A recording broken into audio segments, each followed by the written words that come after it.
Today in this video, we will talk about how to cancel GoodShort subscription on Android and iOS. So all official methods and information you can see on your screen. So let's get started.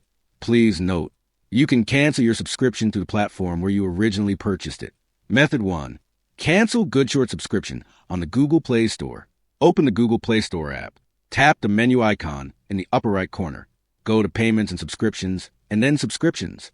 Select GoodShort from the list of subscriptions. Tap Cancel Subscription at the bottom. Choose a reason for canceling. Then tap Continue.